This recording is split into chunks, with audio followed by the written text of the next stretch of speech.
दिलदार music present मुस्कान पछौड़ी छौड़ी छौड़ी दुकान चल डीजे उमेश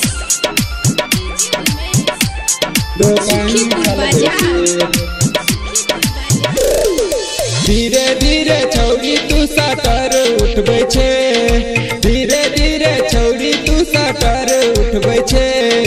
मुस्कान पछौड़ी तू दुकान चलबै छे गे मुस्कान पछौड़ी तू दुकान चलबै छे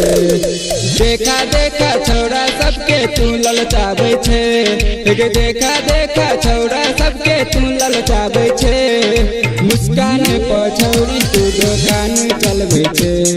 गे मुस्कान पछौड़ी तू दुकान चलबै छे मुस्कान पछौड़ी छौड़ी छौड़ी दुकान चलबै छे दुकान चलबै छे डीजे उमेश छौड़ी छौड़ी सुखीपुर बाजार दुकान चलबै छे जहिया से छौड़ी तू खोलली दुकान गई खाली नहीं रहे हो का तोहर मकान गई तोहर मकान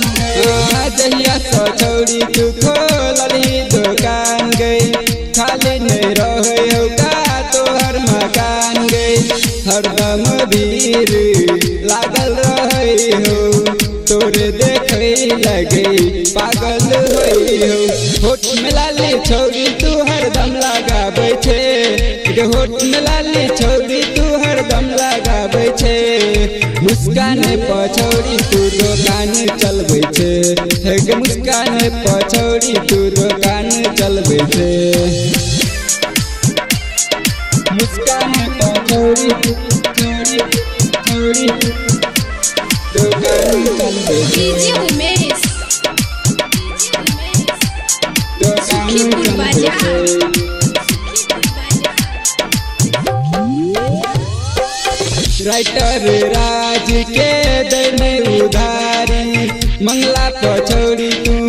दै छे गे गारी दै छे गे गारी राइटर राज के दैने उधारी मंगला पछौड़ी तू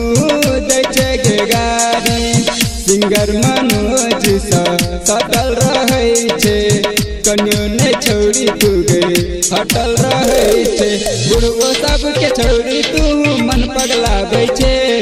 गे बुढ़बो सबके छौड़ी तू मन पगलाबै छे